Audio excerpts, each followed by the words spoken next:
My name is Justyna Czachowska. I'm a translator from...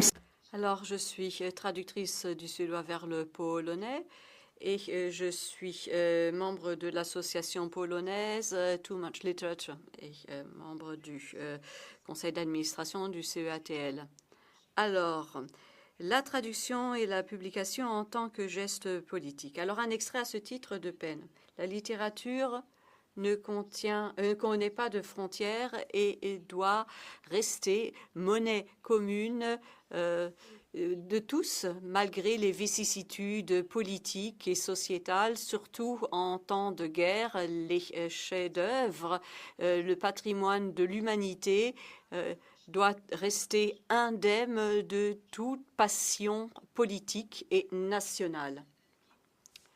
Avant de donner la parole à mes panélistes, je voudrais mettre en exergue quelques événements des dernières années ou semaines qui pourraient ou qui seront importants pour notre débat. Août 2021, une loi hongroise a mis pratiquement à l'index les livres qui soi-disant font la promotion de l'homosexualité. Ceux-ci devaient être simplement vendus hors de portée des enfants. En 2021, une cour à Minsk a déclaré l'association peine illégale et depuis tout le personnel est allé en Varsovie. 2023, dans le rapport de peine internationale, vous pouvez lire le nombre d'écrivains et de traducteurs emprisonnés. 16 en Biélorussie, Russie 16, 107 en Russie. 2014, le 30 août 2024, à Gdańsk, en Pologne, une déclaration sur la liberté d'expression a été décernée à une association qui fait la promotion de la langue silésienne, une langue minoritaire de la Pologne. 18 septembre 2022, le Festival international de littérature et de liberté d'expression est organisé en Norvège, consacré à la famille. Septembre 2024, une librairie et une association de langue font l'objet d'une razzia policière en Turquie. Des centaines de livres sont saisis. Septembre 2022, des livres sont interdits aux États-Unis. Le 27 septembre,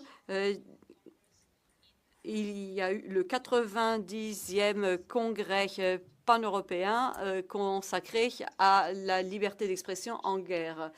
Le 29 septembre, un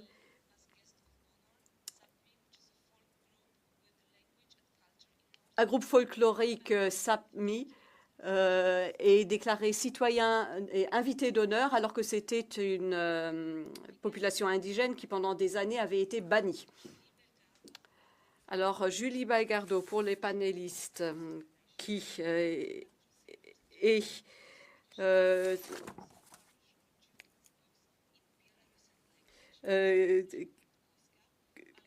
Alena Makouskaya, membre en 2019, qui a été élue membre du bureau du European Writers Council et en 2021 devenue manager du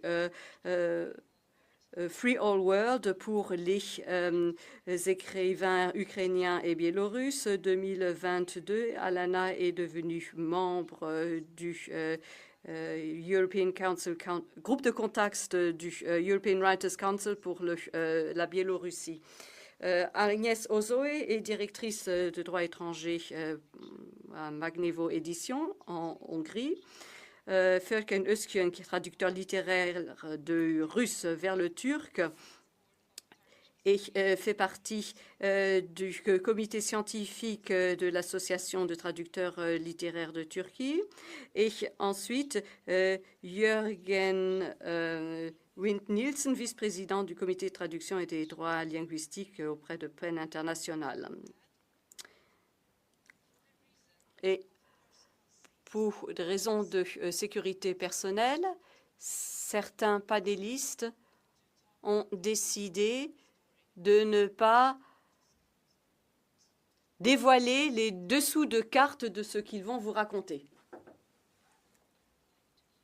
Et maintenant, je donne la parole à Elena pour sa présentation.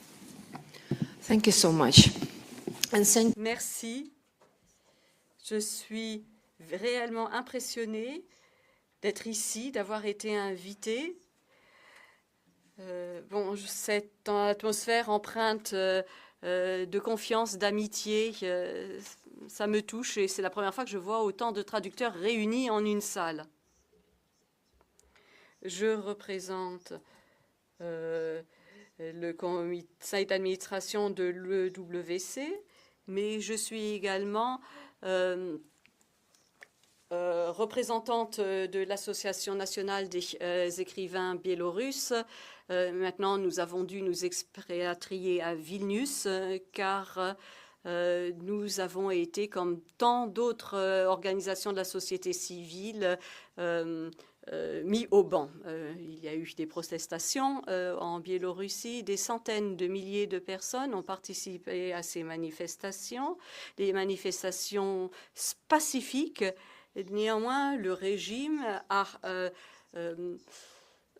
réprimé ces manifestations. Des milliers de personnes ont été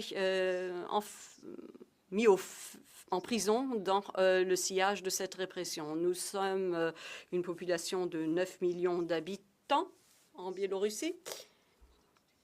Et selon différentes sources d'informations, il y a 500 000 qui ont dû quitter le pays. Des docteurs, des professeurs, des musiciens, des libraires, des spécialistes en informatique, des membres issus de du secteur de la création, des écrivains, etc.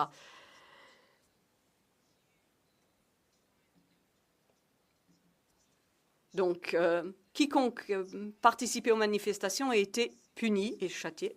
Et c'est pour cette raison que chaque fois on entend parler de nouvelles détentions, de torture, cas de torture, d'abus, etc. en prison. On peut être détenu, arrêté de manière arbitraire pour quelques commentaires postés sur les médias sociaux.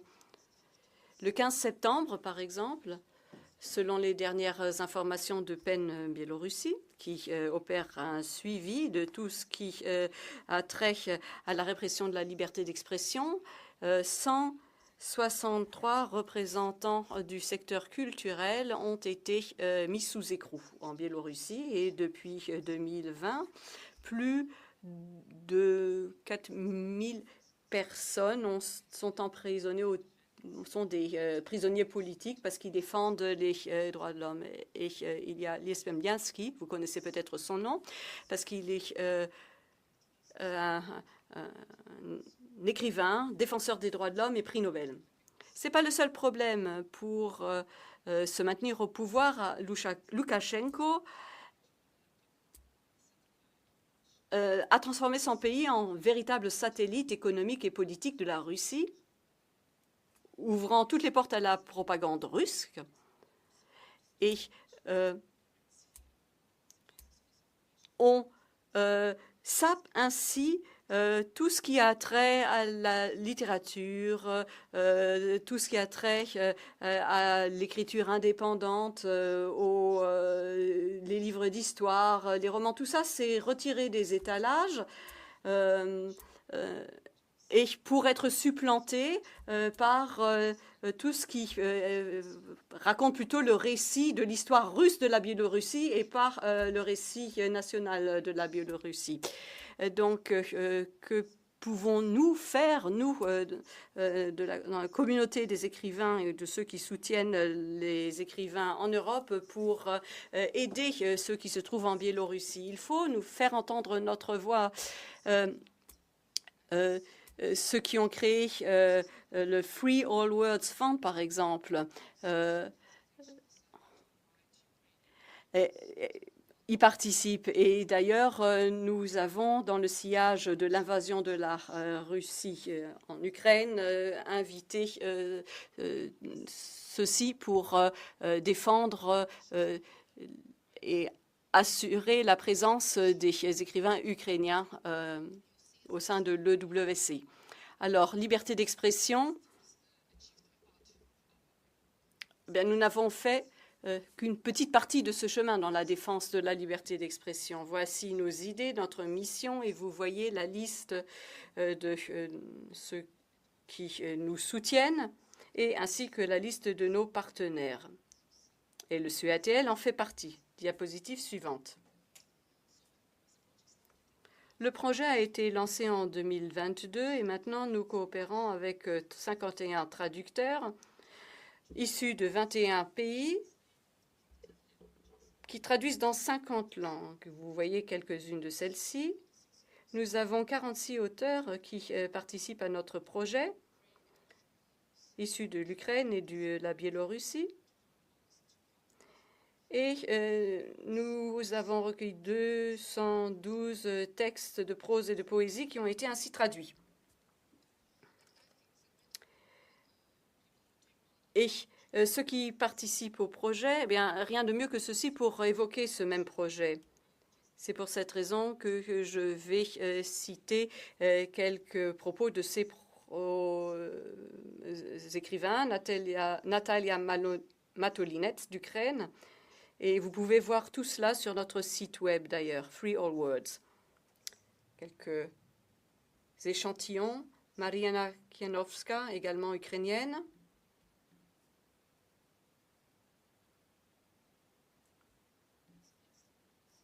Diapositive suivante.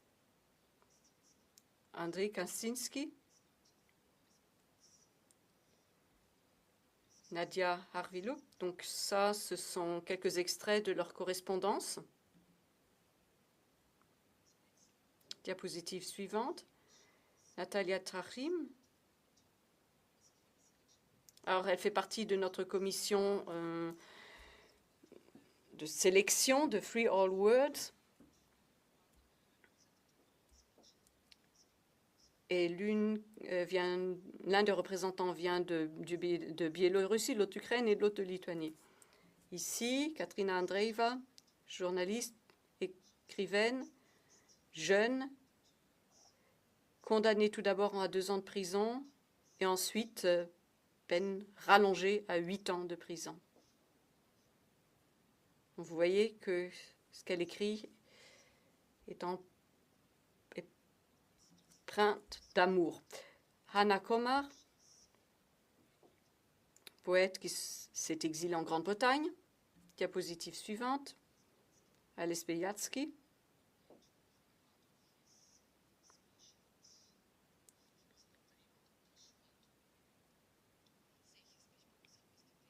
Donc, comme il n'était pas présent pour tenir son discours, il l'a envoyé. Et puis voilà un extrait de discours qu'il avait rédigé pour cette occasion. Alors, pour chaque projet, nous avons de grands défis. Nous sommes confrontés à différents problèmes en fonction des différentes régions. Lorsque la guerre d'agression contre l'Ukraine a commencé,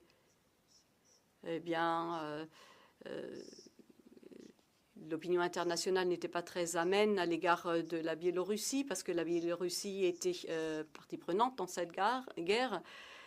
Nous avons essayé d'expliquer la situation, mais on ne peut pas en vouloir à ceux qui ont regardé ces événements depuis l'extérieur, parce qu'il y a une certaine responsabilité collective, même si nous subissons le joug de la dictature. Les cultures invisibles. C'était quelque chose qui posait un problème au début parce que les traducteurs étaient souvent obligés de passer par le truchement de la langue russe pour traduire des œuvres de l'ukrainien et du biélorusse.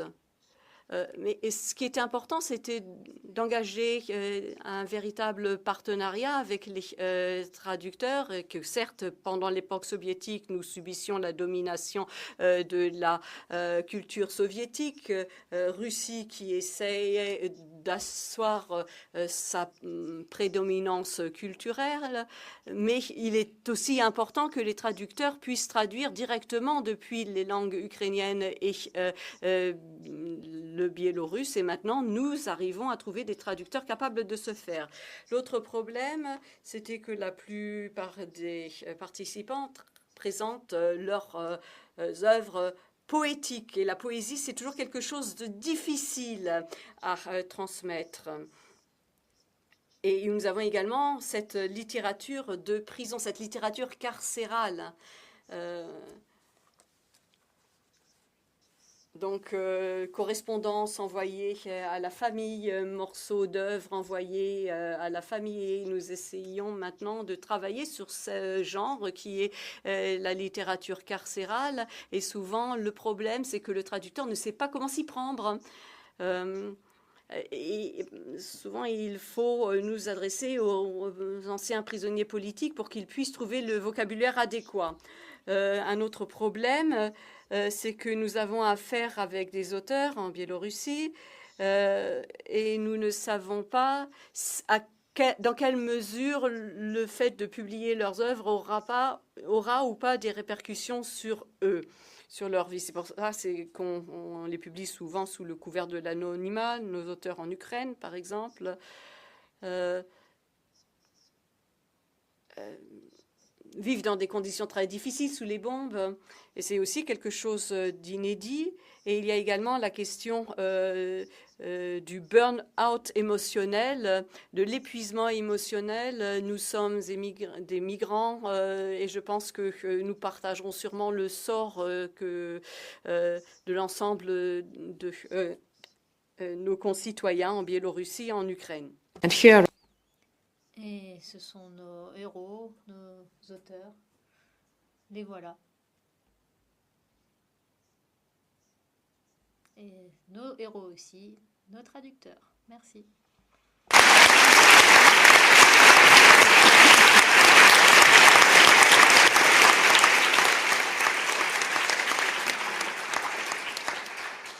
Nadia Kandrusevich. Hello. Bonjour. Merci au CETL de m'avoir invité. Merci de me donner l'opportunité de parler de ma situation et de me rendre visible. Je m'appelle Nadia Kandrusevich, je suis traductrice. Je traduis la littérature pour enfants du suédois vers le biélorusse. Et il y a 6 ans, j'ai trouvé une maison d'édition en Biélorussie, indépendante, qui publie les livres pour enfants vers le biélorusse. Koska. Cependant, il y a quelques années, j'ai été forcée de quitter mon pays et j'ai essayé de trouver un moyen de continuer à travailler en tant que traductrice et éditrice en exil. La situation en Biélorussie est catastrophique et la langue peut disparaître à l'avenir. Même s'il y a 2 langues officielles, le russe et le biélorusse, la majorité de la population parle le russe. Nous avons parlé de cela un petit peu durant l'atelier avec Michael hier, mais nous avons un marché du livre bilingue en Biélorussie. Donc chacun en Biélorussie peut lire et parler le biélorusse et peut choisir la langue du livre dans lequel qu'il veut acheter dans les librairies. Bon, les livres russes submergent le marché du livre en Biélorussie. Et si vous prenez en compte la taille de ces 2 pays et de la population, 150 millions en Russie et bien moins en Biélorussie. Vous voyez donc que le marché russe est bien plus grand que le marché biélorusse. Nous pouvons donc nous imaginer aussi la différence de prix des livres aussi. Vous voyez quelle est la situation et à quel point elle est catastrophique aussi pour les éditeurs indépendants dans ce pays. J'ai grandi dans une famille qui parlait le biélorusse. Quand j'étais petite, petite, mon père me lisait des histoires avant d'aller me coucher.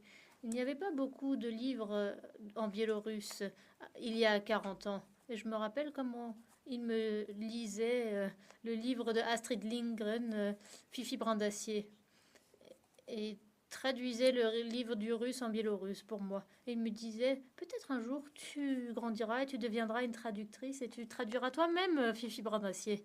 Mais j'ai grandi et j'ai appris le suédois et Fifi Brin d'Acier a déjà été traduit en biélorusse. Mais il y avait très peu de livres dans ma langue maternelle. Et ceux qui étaient disponibles étaient soit d'une très mauvaise qualité, avec des mauvaises illustrations, ou avec une perspective adulte pour enfants. Donc j'ai utilisé toutes mes compétences et mes connaissances pour avoir des histoires pour enfants adaptées dans leur langue maternelle, en biélorusse donc. J'ai commencé à traduire des auteurs suédois en biélorusse et j'ai publié mes traductions dans la maison d'édition. Mais il y a 6 ans, j'ai fondé ma propre maison d'édition, Koska. Et j'ai essayé de traduire des livres qui n'ont pas été traduits en russe ou d'abord traduits en biélorusse. Pendant 5 ans de travail, j'ai édité au moins 50 livres avec 50 000 copies. Je les ai envoyés aux bibliothèques, à des écoles en Biélorussie. C'était important pour moi de pas seulement publier ces livres, mais aussi d'inviter des auteurs, des illustrateurs de Suède, afin que les enfants puissent les rencontrer. J'ai organisé des présentations de livres, des illustrations, etc. Donc la bonne nouvelle ici, les enfants en Biélorussie ont rencontré des traducteurs et des écrivains. Très très tôt d'ailleurs. Cependant, toute cette activité donc de traduire et d'édition de livres peut devenir un acte politique au XXIe siècle. On peut être sanctionné ou puni pour le faire, même emprisonné. Et une fois de plus, on voit comment la langue et un livre peut être une arme puissante lorsque le gouvernement veut tout contrôler. Le système d'État qui a peur des personnes libres, avec une pensée critique et du courage et de l'engagement civil. Le système d'État qui a peur de tout ce qui rend les personnes libres, l'histoire, la musique, l'art, la littérature, même les livres pour enfants. Beaucoup de personnes en Biélorussie ont grandi dans un système et qui ont essayé de sortir de ce système et de cette atmosphère de violence, de peur. Et les parents veulent lire des livres à leurs enfants qui les rendent libres et qui ne les emprisonnent pas. Le livre pour enfants est extrêmement important et il ne faut pas avoir peur de parler de sujets compliqués. En 2020, durant les protestations en Biélorussie, l'État a commencé à punir et persécuter chaque personne qui a été connectée avec la langue biélorusse. Beaucoup d'éditeurs indépendants ont été mis en prison pour leur activité. Beaucoup ont quitté le pays. Actuellement, il n'y a presque plus de maisons d'édition indépendantes en Biélorussie. Seulement des maisons d'édition étatiques. La traduction et l'édition de livres en Biélorussie peut mener à des conséquences dramatiques. J'ai dû quitter le pays et imaginer des nouvelles manières pour atteindre mes lecteurs. Des milliers de familles biélorusses avec des enfants en Biélorussie et les autres familles qui sont maintenant dispersées dans le monde entier, dans beaucoup de pays européens notamment. Il n'y a pas de connexion de transport entre la Biélorussie et l'Europe, donc je n'ai pas pu transporter ces livres moi-même.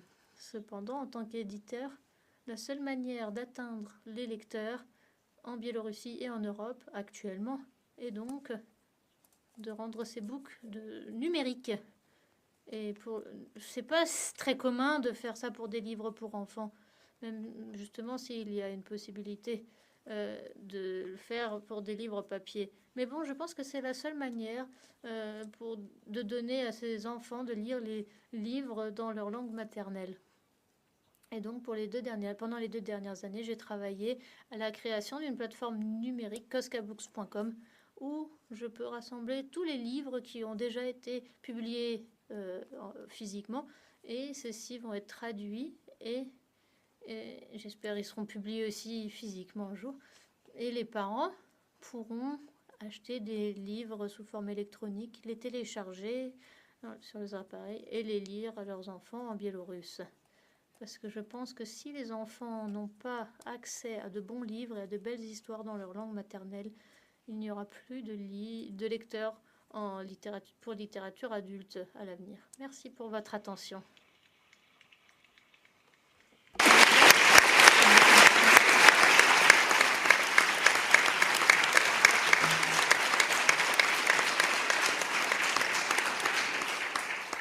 Thank you, Nadia. Merci Nadia.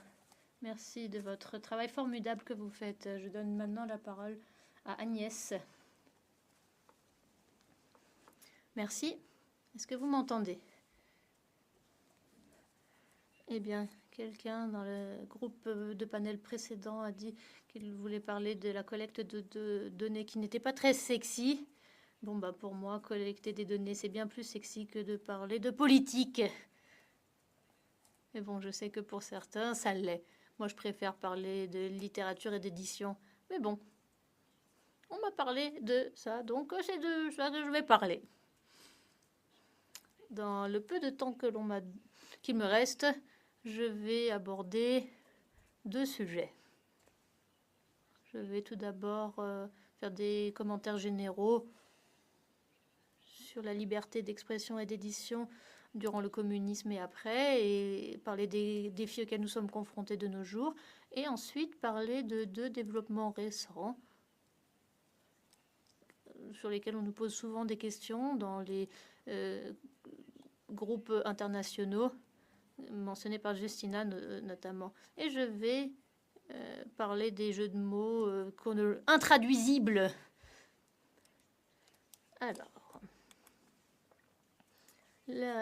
durant l'ère communiste, il y avait la censure, il y avait les directives qui provenaient directement de la direction des éditeurs. Et la première chose qu'ils ont fait, c'était de décider si l'auteur était OK d'un point de vue idéologique ou pas. Et c'était les 3 T. 3 mots hongrois qui commencent par un T. Et si l'auteur rentrait dans les 2 premières catégories, alors il y avait ces maisons d'édition qu'on appelait les lecteurs, c'est eux qui évaluaient si le livre était validable ou pas. Et après le changement de régime, il y a eu cette question qui était souvent posée, et on se demandait comment se fait-il qu'il n'y ait rien dans les tiroirs des écrivains après la fin du communisme. Ben, il y avait une réponse très simple, c'est que il y avait de l'apathie. Si l'artiste devient apathique, ben, il perd sa créativité. Donc il ne peut pas seulement publier des œuvres, mais il ne peut même pas les écrire. Bon, bien sûr, il y a eu des pièces maîtresses qui ont été écrites, mais bon, il n'y avait pas beaucoup. Et ben, on comprend très bien pourquoi. L'autre raison, ben, c'était la censure, l'autocensure. Et j'y reviendrai tout à l'heure. Après le changement de régime, les personnes ont commencé à parler librement. Et les sujets tabous ont commencé à être abordés. Mais bon, rapidement, on s'est rendu compte que cela peut être un problème tout aussi majeur. D'une part, parler de certaines choses d'une certaine manière, avec un certain ton, peut heurter la sensibilité de personnes, et d'autre part, cela peut mener à des conséquences qui ne sont pas voulues. Et cela a mené à l'inflation des mots également.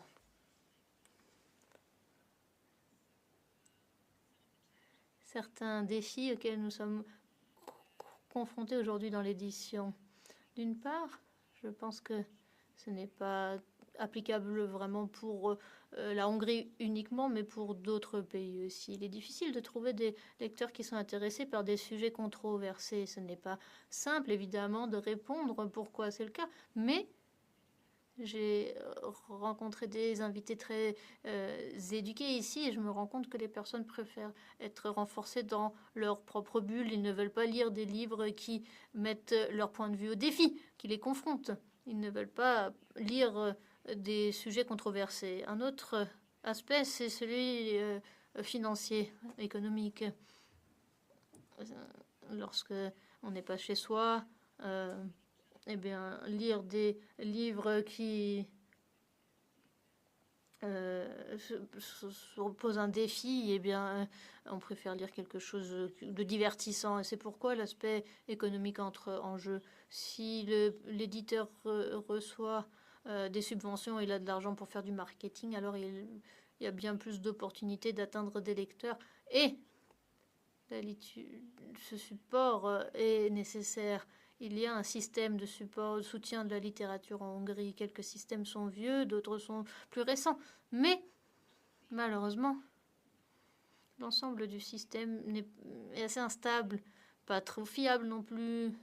Certains ne travaillent pas de manière transparente, d'autres n'ont pas les fonds nécessaires. D'autres sont boycottés pour des raisons politiques par des artistes. Donc c'est assez difficile de trouver un soutien adéquat. Et j'ai dit que je revenais un peu à l'autocensure. Eh bien, je pense que cela existe partout, mais peut-être chacun dans cette pièce fait lui-même une sorte d'autocensure dans une certaine mesure. Mais les conséquences varient comme nous venons de l'entendre. Cela va de l'emprisonnement à la perte d'amis ou de finances. En Europe de l'Est, on est vraiment très sensible à ce sujet et à l'autocensure. Pour moi, l'autocensure, là où je le ressens du point de vue de l'éditeur, c'est que certaines institutions, des bibliothèques, des instituts n'invitent pas certains de nos auteurs par peur de représailles. Et je vais aborder aussi brièvement la loi anti-LGBTQ. C'est pas le nom, bien sûr, de cette loi, mais c'est comme ça qu'on l'appelle de manière générale. C'est une loi qui est entrée en vigueur en 2021 pour la protection des enfants contre les pédophiles. Et ensuite, un peu plus tard dans cette même année, il y a un amendement à cette loi donc de droit commercial, c'est dont parlait Justine. Donc les produits qui sont destinés aux enfants, si ces produits affichent ou encouragent une déviation de l'identité sexuelle de naissance ou promeuvent l'homosexualité ou les produits représentent eux-mêmes la sexualité d'une manière intéressée, ils doivent être vendus séparément dans des autres produits et dans un emballage fermé. Ils ne doivent pas être vendus à moins de 200 mètres de l'entrée des écoles et des églises. Comme vous le voyez, cela ne contient pas d'interdiction d'édition. On peut continuer à éditer ce que l'on veut. Cependant, c'est que certains éditeurs vont sûrement tendre à éditer moins, publier moins de ces livres, car c'est plus difficile de les distribuer. Bon, ils peuvent, mais bon, pas de la manière dont ils le souhaitent. Cette loi a été formulée de manière très vague, avec des termes peu clairs, pour aborder la sexualité ou de promouvoir la sexualité. Il y a un auteur, un poète, nous publions un de ses poèmes, ou un livre, un recueil de ses poèmes. Elle écrit sur la difficulté d'être lesbienne en Hongrie. Donc vous voyez, c'est pas très facile de décider, de prendre des décisions sur ce sujet en tant qu'éditeur. Mais bon, le fait de le formuler de manière si vague, eh bien, les punitions sont aléatoires. Il y en a qui ont été punis de manière plus ou moins sévère. Mais bon, il y a une composante morale, ça c'est sûr. Et la protection des enfants, cela rend populaire, bien sûr, pour les électeurs. Les valeurs de la famille sont très importantes. Donc ça, c'est une loi très politique. Et cela crée la confusion parmi les éditeurs, les distributeurs et les opposants au régime. Et vous voyez les chiffres à l'écran. Eh bien, ces livres n'ont presque pas été publiés. Vous voyez, 12 000 livres sont publiés chaque année en Hongrie, avec 40 000 à 60 000 livres en stock, et environ 300 à 500 ont été signalés, donc un pourcentage très très très faible. Un autre développement récent dont on me parle souvent, on me pose la question, c'est l'acquisition du groupe Libri.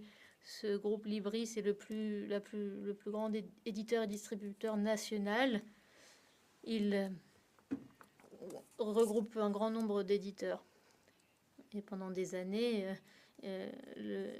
Libri a dit que la Hongrie, le gouvernement voulait avoir un distributeur et un éditeur national. En 2023, Libri a été acquis ou racheté par MCC. C'est le centre de formation du parti au pouvoir. Et le président, c'est le directeur politique de Viktor Orban. C'est un centre de formation pour l'élite du parti et financé par l'État. Ce que nous savons, c'est que l'équipe marketing a complètement changé. Mais bon, les éditeurs, eux, sont restés autonomes. Donc, c'est ce que l'on sait maintenant, en tout cas. Et voilà, ça c'est ma dernière diapo, et je vais terminer avec un jeu de mots intraduisible. C'est un poète hongrois qui est mort récemment, qui nous dit... Donc si vous traduisez la signification, donc c'est la liberté d'expression, donc on ne peut pas se plaindre. Mais si vous le traduisez littéralement, ça veut dire la liberté d'expression, donc on ne peut rien dire. Donc j'aime beaucoup cette citation parce que cela illustre le pouvoir de la littérature et des histoires et des... on ne peut pas toujours dire les choses de manière claire, mais bon, lorsqu'on utilise des figures de style, ça a toujours plus de puissance, et l'utilisation de la puissance de la traduction, eh bien, je pense que à ce moment, le plus important, et ça illustre la situation dont nous parlions.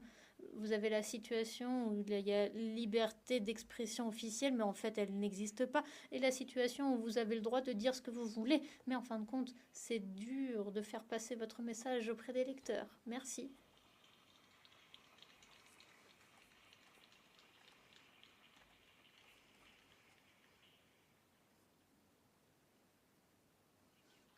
Merci Agnès. Maintenant, je voudrais aller en Turquie et donner la parole à Furkan. Very much. Thank you. Merci beaucoup. Merci au CATL de m'avoir invité également. Je n'ai pas préparé de présentation PowerPoint, mais bon, je vais résumer un sujet sur la Turquie. Il y aura des exemples de livres traduits et une comparaison entre les similarités entre la Turquie et les pays de l'Union européenne en ce qui concerne la liberté d'expression.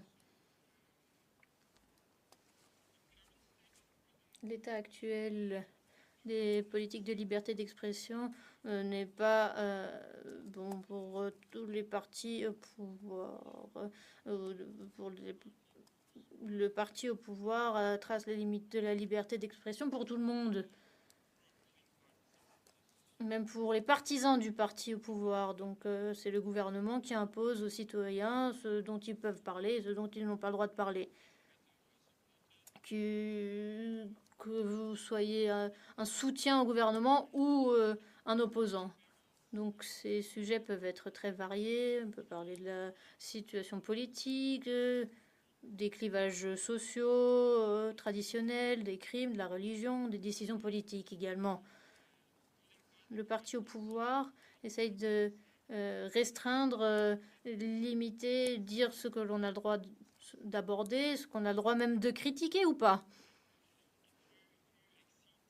Et si vous dépassez les limites définies par le parti au pouvoir, alors vous pouvez être arrêté et emprisonné le temps que vous soyez jugé, que vous soyez un traducteur, un écrivain ou un citoyen.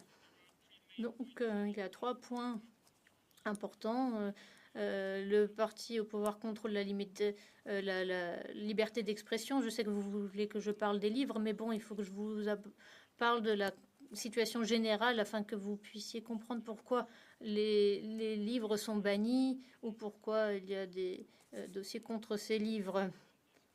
Le gouvernement contrôle les réseaux sociaux et en 2002, le parti au pouvoir a adopté une loi ainsi appelée loi sur la désinformation. Et puis cette loi à la cour pénale qui dit la propagation d'informations fausses ou trompeuses, contraires à la sécurité intérieure et extérieure du pays, est susceptible de nuire à la santé publique, de troubler l'ordre public, de répandre la peur ou la panique parmi la population.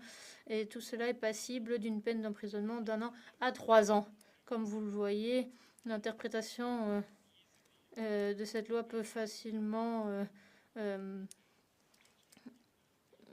juge peut facilement penser que vous violez cette loi et donc vous pouvez être puni. Ça, c'est donc un aspect.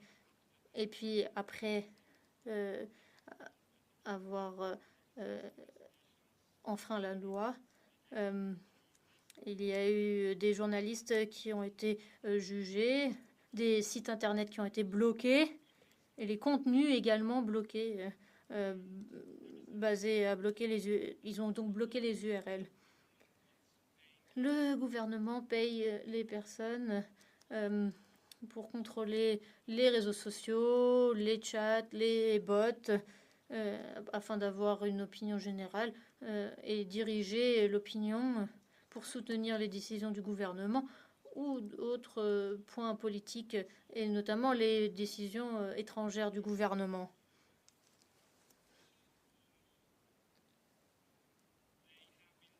Le gouvernement a fait ça pour imposer ce qui est acceptable et ce qui ne l'est pas d'un point de vue mondial. Dès le départ, presque, les membres du parti au pouvoir ont dit qu'ils ne pouvaient pas aller à l'encontre de la scène turque. Ils ont dit que l'hégémonie culturelle ne pouvait pas être rompue et qu'il leur fallait plus de temps. C'est pourquoi ils ont utilisé une approche en 2 étapes qui ressemble vraiment à celle de la Hongrie. Donc ils ont donc acquis... vous suivez la Turquie, ne suivez pas. Hein, ils ont acquis donc une entreprise, et ils ont acheté une grande chaîne de librairies avec beaucoup de librairies qui sont présentes dans presque toutes les villes de Turquie, avec beaucoup de sites internet aussi. Ils ont donc acquis cette grande chaîne avec des magasins physiques et des sites de vente en ligne. Et donc, ils ont leurs propres éditeurs qui sont bien sûr mis en avant dans les magasins et sur les sites internet. Certains livres sont des écrivains sont par exemple censurés. Et si vous demandez un certain livre, vous ne le trouverez pas dans les rayons. Ils vous l'apportent du stock. Donc ces livres ne sont pas visibles. Il faut vraiment les chercher activement. Les écrivains et les maisons d'édition qui sont pour le parti sont bien plus visibles dans ces magasins. Il faut donc contrôler la population pour rendre leur hégémonie encore plus forte. Donc il y a certains livres, certaines traductions. Donc pour cela, il y a différentes méthodes. Alors il y a la méthode classique. On porte plainte contre l'éditeur, l'écrivain, le traducteur. Le livre est confisqué, sorti du circuit. Ça, c'est la méthode traditionnelle. Et en 2023, c'est allé à ce point. Donc, plus de 700 livres ont été confisqués, bannis à ce titre jusqu'à présent, depuis que le pouvoir turc s'est instauré. Donc il y a des journalistes, des journaux et également des sites web qui ont été bloqués.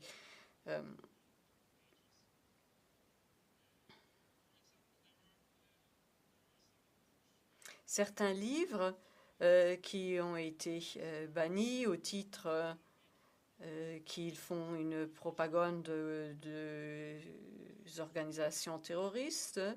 Deux livres de l'auteur Murat Karman, par exemple, a subi ce sort. Il a été confisqué lorsque le tribunal a déclaré que ces livres faisaient l'apologie d'une organisation terroriste.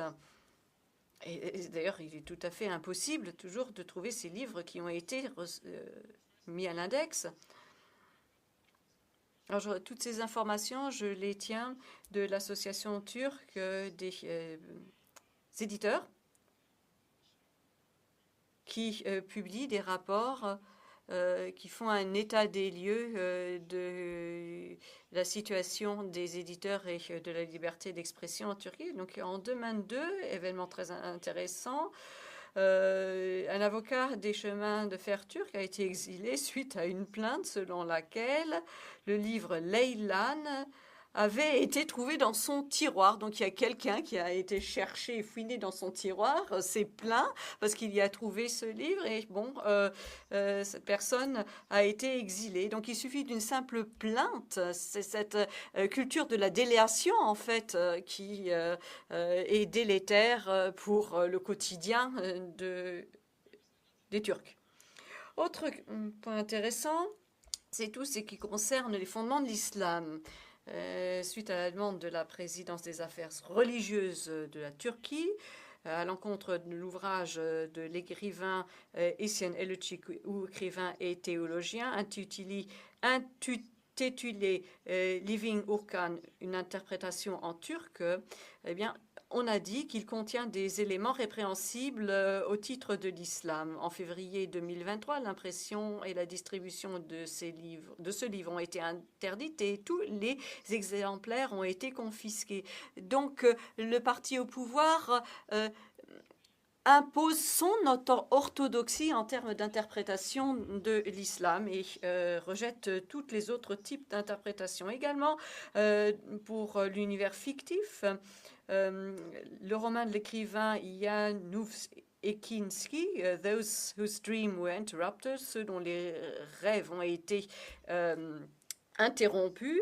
Eh bien, ce roman a été confisqué à la demande du procureur général d'Istanbul.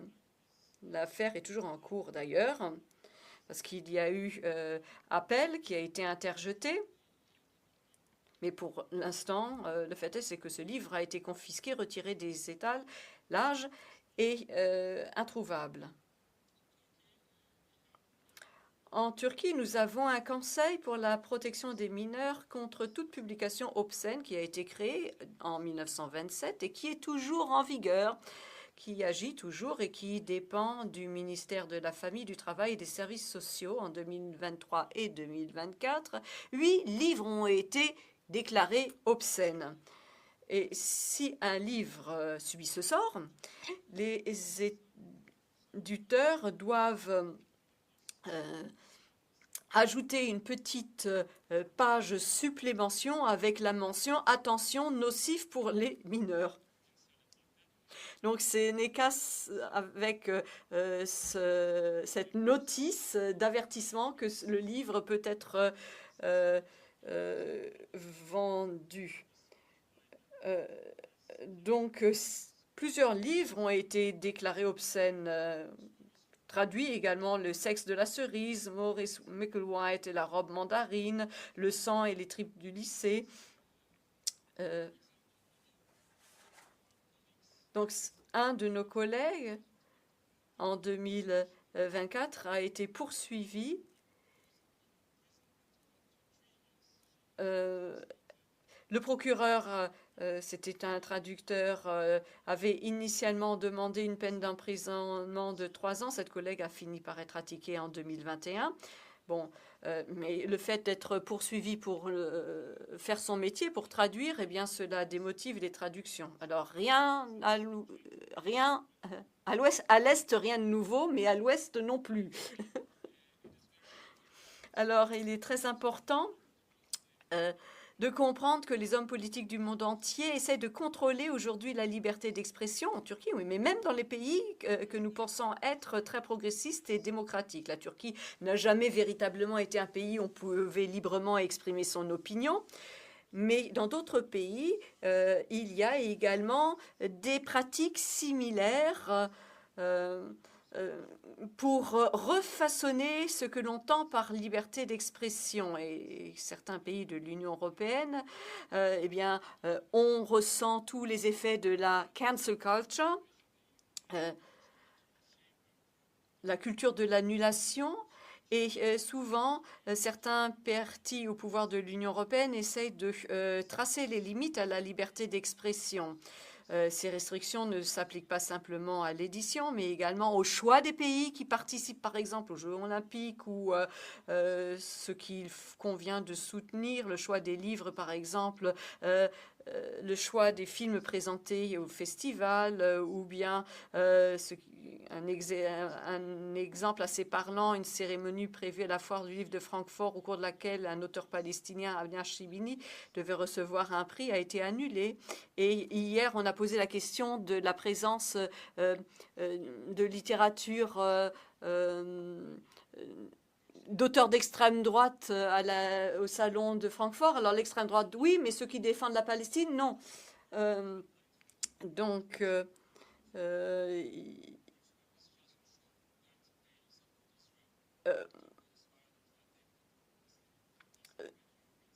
il y a justement une censure tout autour de ce qui concerne cette guerre entre Israël et la Palestine. En fait, il n'y a aucune condamnation des atrocités commises par Israël, alors qu'on condamne les atrocités commises par la Russie. Par exemple, ces atrocités devraient en revanche être condamnées, quels que soient les partis qui les commettent. Donc, nous avons, comme je l'ai dit précédemment, observé qu'il y a des pratiques similaires de la part de gouvernements turco-européens pour redéfinir cette liberté d'expression. Alors voilà un avertissement juste de la part d'un citoyen turc à l'adresse de l'Europe. Si vous ne voulez pas parler de détérioration de la liberté d'expression dans votre pays dans notre prochaine conférence, vous devez avoir le courage et pouvoir envisager de critiquer les partis au pouvoir dans votre pays qui vous disent comment parler. Alors, il y aura toujours des problèmes concernant la liberté d'expression tant que ces limites seront fixées par la politique des gouvernements, par leur réelle politique. Nous sommes libres de parler tant que ces limites sont faibles, mais malheureusement, ces limites, eh bien, elles sont trop bien protégées et la liberté d'expression trop peu. And I would like now give the floor to Booksellers Federation and Julie. Julie Belgado, directrice Fondation européenne et internationale des libraires. The organizers for putting the Merci aux organisateurs d'avoir organisé un panel sur ce sujet extrêmement intéressant qui enrichit le programme et la conférence. Alors, je vais vous expliquer le contexte de ce que vous voyez à l'écran. Mais qui sommes-nous? Julie Belgrado, directrice de la Fédération européenne internationale des libraires basée à Bruxelles. Notre travail est de représenter les associations nationales des libraires. Nous sommes présents en Europe et à l'extérieur de l'Europe également. Alors, ces histoires de livres mis à l'index et bannis, c'est des histoires que nous entendons relater depuis des années. Et nous avons, hélas, une large et longue connaissance en la matière. Alors ici, c'est une campagne menée il y a 2 ans pendant des mois, en 2022, au mois de décembre, dans les médias sociaux. Nous avons essayé d'élaborer une charte de la liberté d'expression pour notre organisation. Vous pourrez le voir dans la dernière diapositive. Mais avant de dévoiler la charte, nous voulions faire un travail de sensibilisation préalablement sur toutes les questions qui commençaient à devenir de plus en plus présentes dans les actualités. Et ce que nous voulions montrer également, c'est que tous ces faits peu réjouissants ne se passaient pas dans des contrées lointaines. Bien sûr, aux États-Unis, il y avait des livres qui ont été interdits, mais ces velléités d'interdiction se rapprochent de nos frontières. Donc, il fallait également évoquer les livres qui étaient interdits, mais également toutes les personnes qui sont pointées du doigt par voie de conséquence, qui ont été arrêtés ou autres. Alors ça s'est produit il y a 2 ans. Nous sommes 2 ans plus tard maintenant. Et il y a 2 semaines, nous avons décidé de publier un rapport dans le cadre du projet Co-Rise Book Selling, financé par l'Union européenne. Et nous l'avons publié à l'occasion de la journée européenne de la démocratie, puisque les différents cas qui nous ont été relatés eh bien, étaient de plus en plus nombreux. Donc, la publication d'un livre en tant que geste politique, mais il y a également la vente et la non-vente d'un livre qui est une posture politique, car en fait, les libraires, ce sont ceux qui sont à l'avant-poste, ce sont ceux qui vont à l'encontre des besoins des lecteurs. Et puis, on a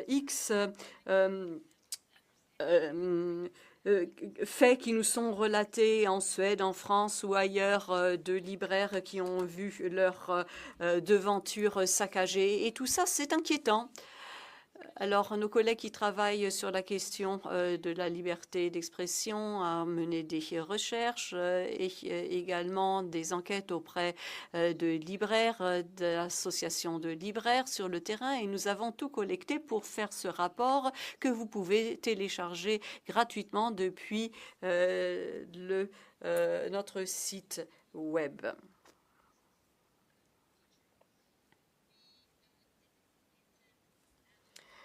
Nous n'avons pas l'intention de résoudre le problème, ce n'est pas du tout là notre ambition, c'était simplement pour attirer l'attention sur ce phénomène et que cela nous concerne directement, ce n'est pas simplement dans d'autres pays bien lointains.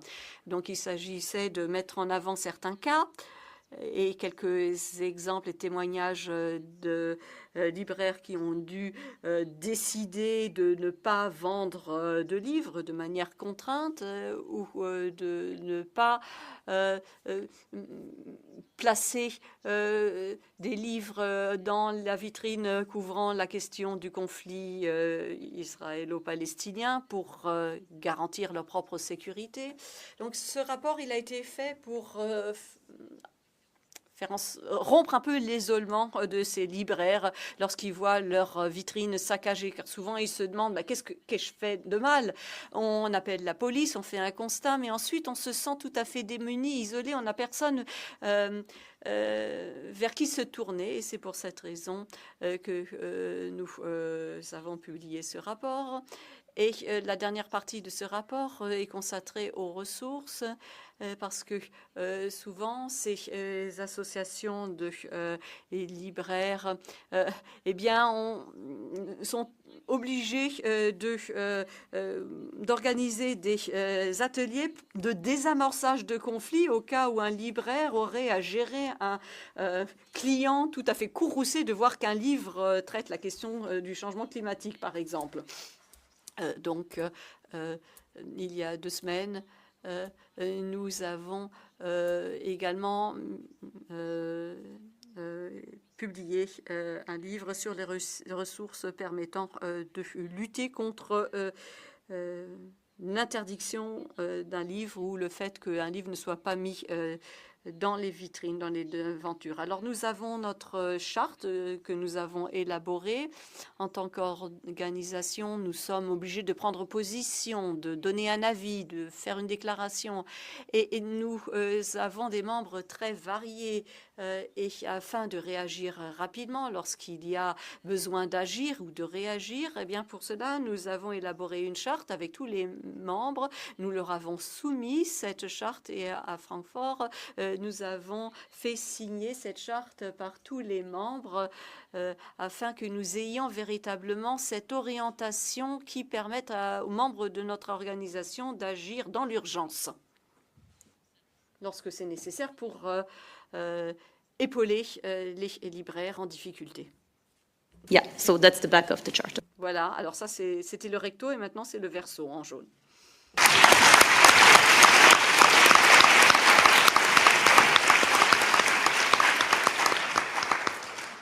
And now we will change the perspective a little bit. Et nous allons changer de perspective maintenant. Jürgen, Christian. Au microphone, s'il vous plaît.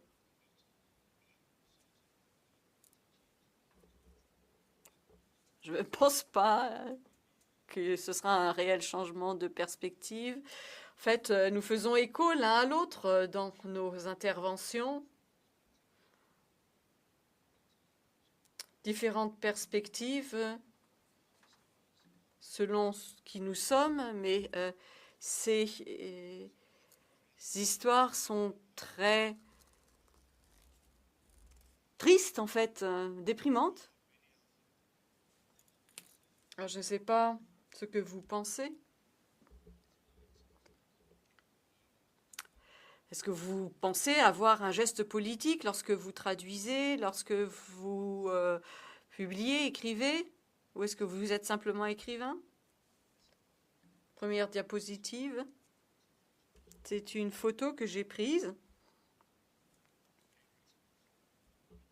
du site web de PEN International.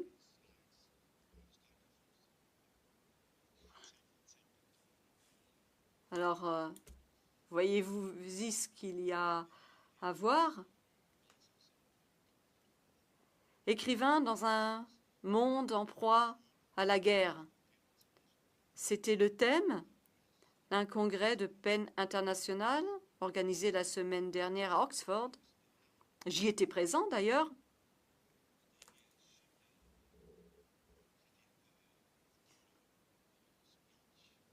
Et j'ai pu entendre Daniel Shipley, qui était le principal intervenant et qui était également à Copenhague à l'occasion d'un congrès de littérature au Danemark. PEN International a rédigé un protocole d'accord l'année dernière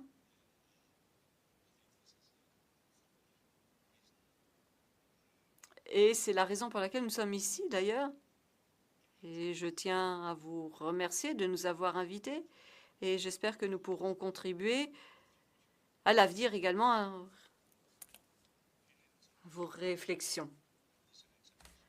Alors, PEN International, c'est une organisation internationale fondée en 1921, il y a plus d'un an, de 100 ans, pardon, avec 100 centres dans le monde entier. Donc, le siège est à Oxford et avec quelques pays qui ont plusieurs agences, d'ailleurs, selon les langues qui sont parlées. Par exemple, en Allemagne, il y a 2 centres, alors qu'en Allemagne, on parle une seule langue. Mais en Espagne, vous avez le basque, vous avez le catalan, vous avez castillan, l'espagnol standard. Et il y a plus de 100 centres dans le monde et tous sont impliqués, sont motivés. Ils veulent promouvoir la littérature qui est un véritable océan.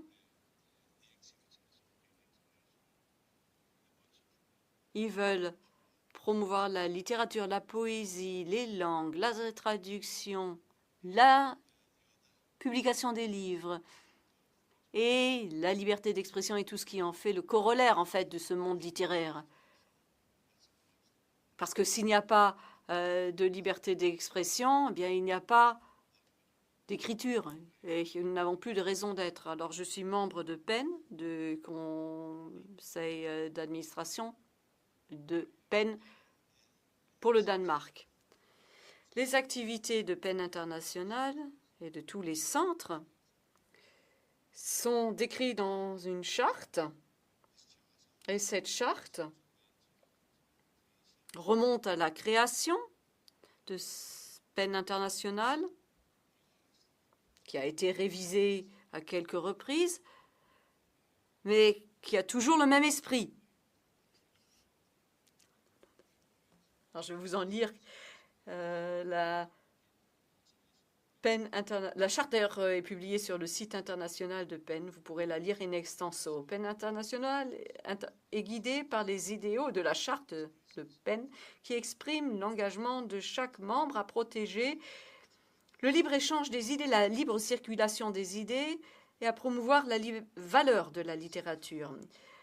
PEN défend le principe d'une transmission de la pensée au sein de chaque nation et entre toutes les nations, entre elles, les membres s'engagent à s'opposer à toute oppression de la liberté d'expression dans leur pays, dans les communautés, ainsi que dans le monde entier, à chaque fois que cela est possible. Il y a beaucoup de membres de PEN International ici, dans nos rangs. Ici, j'en ai rencontré quelques-uns, plus que ce que je n'aurais pu rencontrer dans d'autres circonstances. National meetings Alors, lorsqu'il y a des réunions internationales, le congrès la semaine dernière, eh bien, nous avons toujours une chaise vide symbolique pour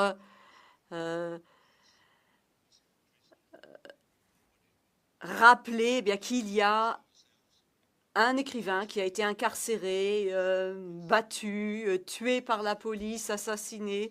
Donc il y a toujours cette chaise vide pour rendre hommage à un écrivain, un traducteur, un poète.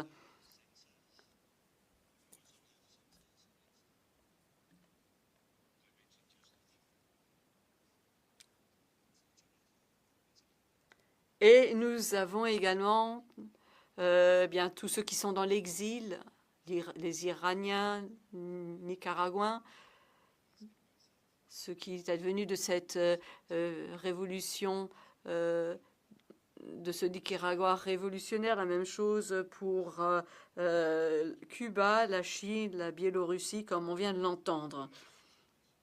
Alors, lorsque nous nous réunissons en formation internationale, nous rappelons à la mémoire de tous ceux qui vivent en exil, les écrivains, des traducteurs, des poètes. Donc c'est un peu bizarre de voir ces personnes qui ne peuvent pas vivre dans leur propre pays. Et c'est une sensation un peu étrange que d'être membre d'une association où eh bien, certains des membres subissent la torture, les violences physiques, l'emprisonnement, etc. C'est toujours un peu oppressant, mais telle est la réalité. Alors, ces différents exemples, eh bien, en les écoutant, vous aurez tendance à dire « Heureusement, c'est loin de l'Europe, tout ça ». Mais PEN a également toute une liste d'affaires, d'écrivains, de traducteurs menacés d'arrestation, menacés personnellement, et cette liste est régulièrement réactualisée. Et hélas, le nombre s'accroît. Cette liste s'accroît. Quelques exemples. Septembre 2023. Nous avons exprimé des préoccupations quant à la liberté d'expression en Bosnie-Herzégovine, au Kosovo, au Monténégro et en Serbie. Les journalistes ont dû quitter la Serbie car menacés pour leur franc-parler, la même chose que pour la Turquie. En Turquie, les autorités continuent d'exercer leur influence sur les médias, sur le paysage de l'édition. Bon nombre de livres sont catalogués obscènes, sont mis au ban, ce qui a été justement décrit par notre ami turc. Un cours à Istanbul a établi que le livre Dream Divided, écrit par Yevouche, faisait l'apologie du terrorisme. Et à ce titre, le livre a été banni, interdit à la vente, interdit à la diffusion, et toutes les copies ont été retirées. Bon, si un livre est déclaré illégal, toute traduction de celui-ci est illégale, sauf si on l'a fait dans un pays lointain, loin de la menace.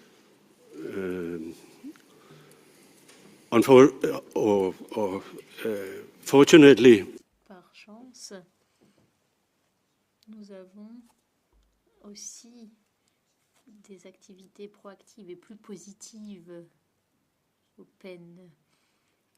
PEN a différents comités permanents. Nous en avons 4. Nous avons par exemple un comité qui s'appelle Écrivains en prison. Donc un comité pour les écrivains en prison. Mais nous avons aussi un comité pour les droits linguistiques notamment. Et je suis le vice-président de ce comité. Et c'est donc le comité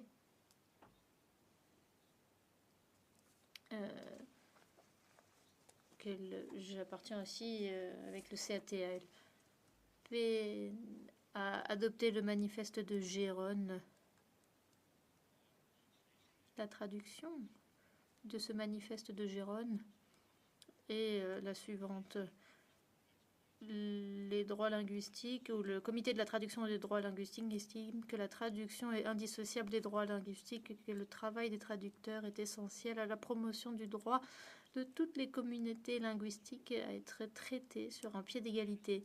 PEN s'engage en faveur d'une conception de la traduction dans laquelle toutes les littératures, quelle que soit leur définition, s'enrichissent les unes les autres. Ce disponible est disponible en ligne également dans de très nombreuses langues, 10, 12, 15 langues. Nous avons un projet qui s'appelle Rendre visibles les langues réduites au silence. Si j'ai plus le temps, je vais être bref, mais nous avons produit plus de 100 vidéos avec des langues indigènes du monde entier, des personnes qui récitent leurs poèmes. Et il y a des sous-titres en anglais. Toutes ces vidéos sont présentes sur YouTube, vous pouvez les retrouver. Et puis la langue Sam intéresse aussi beaucoup de personnes ici. La semaine dernière, au Congrès, nous avons approuvé la déclaration sur la langue et la littérature Sam. Diapo 7, s'il vous plaît. Ah, ça c'est la 7. Bon. Donc, une organisation qui promeuve la littérature en Norvège, en Suède et en Finlande devrait considérer le Sami comme une région unique pour les candidats. Sami, le peuple, était là avant que les frontières existent. Il est louable que les pays nordiques financent la traduction vers les langues nordiques par l'intermédiaire du Conseil nordique, mais nous aimerions voir une plus grande initiative de la part des autorités nationales en Finlande, Suède et Norvège pour soutenir la production de littérature SAM en général, ainsi qu'une initiative de la part de l'Union européenne pour améliorer le programme de soutien afin de renforcer l'utilisation des langues SAM dans la littérature et l'éducation. Je pense que le projet suivant sera sûrement sur le Groenland. Et la langue parlée là-bas.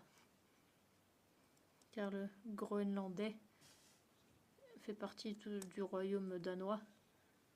Et presque la moitié de la population vit au Danemark. La population du Groenland vit au Danemark. C'est intéressant.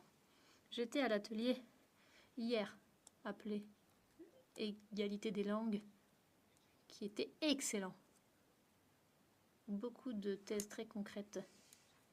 Et cela a confirmé que nous agissons, nous faisons un acte politique. C'était intéressant d'entendre des personnes qui racontaient et parlaient des efforts qu'ils fournissaient. Ce que nous avons entendu ici aujourd'hui, c'est que nous avons eu beaucoup de discussions sur ce que l'on peut faire pour changer la situation et mettre les langues sur un pied d'égalité, promouvoir la traduction, etc. Moi, je souhaiterais que cette assemblée débatte également du fait que pourquoi est-ce que la situation elle est telle qu'elle est aujourd'hui? Pourquoi y a-t-il des différences entre les langues? Pourquoi est-ce que nous, ce que nous voyons comme culturel ou valeurs culturelles, linguistiques, y a-t-il des limites? Pourquoi est-ce que les entreprises technologiques ont développé des technologies qui érodent notre profession? Pourquoi ceux qui sont au pouvoir n'aiment pas la littérature sur l'identité, les genres, la sexualité, la religion? Pourquoi est-ce que les livres sont bannis? Pourquoi les langues étrangères et la formation de traduction aux universités, ces services ou ces branches sont fermées? Et cela à une vitesse impressionnante. Eh bien, oui, voilà, ça c'est des questions que je me pose. Merci beaucoup.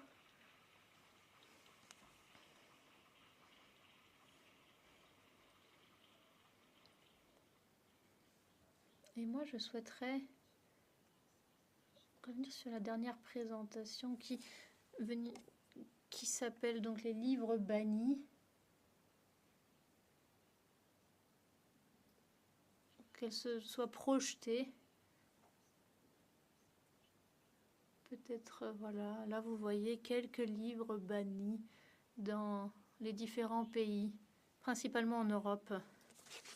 Étant donné que nous n'avons plus de temps et qu'il faudrait clore cette conférence et que l'objectif de ce panel n'était pas de résoudre un problème quel qu'il soit, notamment ce que nous avons abordé, mais plutôt d'exprimer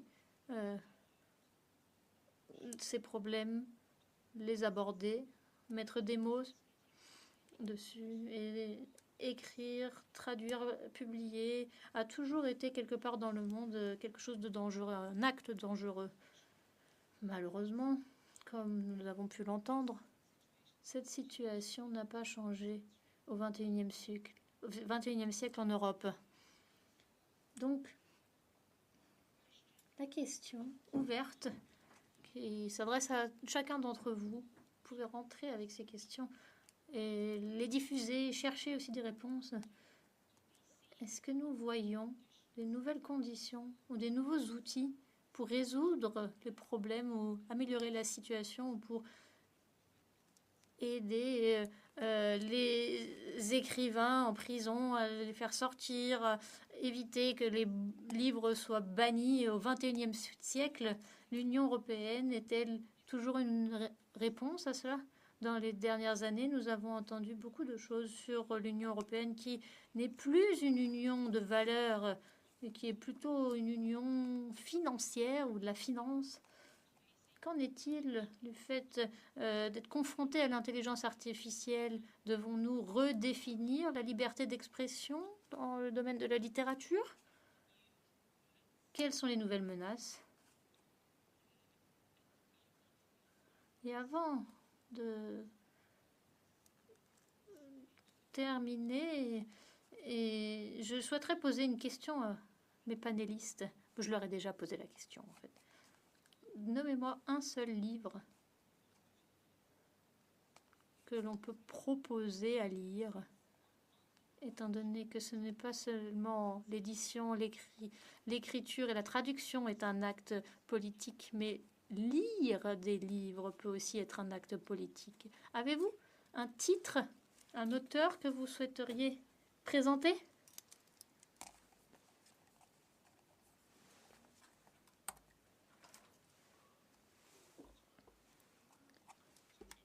Étant donné que je ne représente pas un pays, mais une organisation internationale, je ne vais pas être très concret, mais j'ai mentionné le groenlandais. Et là, il y a un groenlandais qui vient au Danemark, qui, la première fois que je lui ai parlé, elle s'appelle Naojalug, elle m'a dit: j'ai une identité groenlandaise, j'ai mon passé et ma culture qui viennent de ce pays, mais je ne parle pas cette langue. Alors, elle m'a dit: je suis du Groenland et je n'ai pas cette langue. Et comme je l'ai dit dans l'atelier hier, il y avait un autre collègue qui disait, je ne sais plus, je ne connais pas le terme en français ou en anglais. Une région, elle a dit: j'ai perdu ma langue. Je ne parle plus cette langue. Je ne parle plus ma propre langue. Je ne parle plus ma langue maternelle. Alors je pense que c'est la deuxième fois au cours des dernières semaines que j'entends cette phrase. Ça pousse à la réflexion. Merci. Agnès? Ma suggestion, c'est un livre hongrois. Édition révisée par Peter Hasdens et sur les langues. C'est en hongrois. Péter Házy, c'est un auteur hongrois qui est décédé il y a quelques années. Il a écrit un livre qui s'appelle Celestial Harmonies et qui parle de son père, qui était un paradigme de vertu durant le communisme. Il termine ce livre qui est un chef-d'œuvre et il est allé aux archives pour se rendre compte que son père était un agent du régime communiste. Et donc il a écrit une édition révisée. Et je pense que c'est pertinent pour le sujet. On voit comment la dictature détruit les personnes. Et cela parle aussi de l'expérience avec les différents appareils ou dispositifs. C'est une lecture difficile, mais ça nous dit beaucoup sur l'autocensure et comment on se force au silence aussi. Julie? Oui, lorsque j'ai reçu la question de Justina, j'ai cherché à être le plus juste et je suis revenue aux bases. C'était mon premier cours d'université, c'est la philo, et on parlait du développement de la pensée européenne. Et j'ai pensé à Platon. Son allégorie, et pour moi, est importante. On pense vraiment plus loin que le bout de son nez. Et c'est vraiment ce dont on a besoin aujourd'hui, l'empathie, essayer de comprendre comment l'autre pense. Elena? Eh bien, je recommanderais le journal de prison de Ales Bialiatski qui nous rappelle toutes les personnes en Biélorussie qui sont derrière les barreaux et comprendre la valeur et le prix des droits de l'homme. Merci. Turkan? Non? Furkan? Non? Eh bien, moi, je recommanderais de lire le livre que j'ai déjà mentionné aujourd'hui, Fifi Brin d'Acier, d'Astrid Lindgren. C'est pas seulement un livre pour enfants, c'est un livre aussi qui parle de liberté et de courage, énormément de courage. Et bien sûr, le livre qui a été banni et censuré dans différents pays aussi.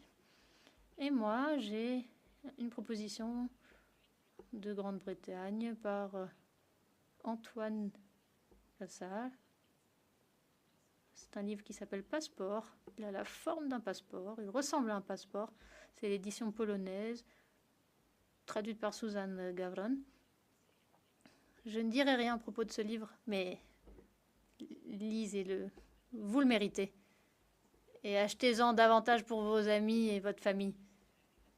Anne Mistrel, dans la soirée d'ouverture, mercredi, Anne Mistrel de la ville de Strasbourg nous a dit, et maintenant je cite, il y a 2 jours, la traduction est nécessaire pour la liberté. Je suis convaincue que nous, hommes et femmes de lettres, sont en mesure de changer la réalité. Merci.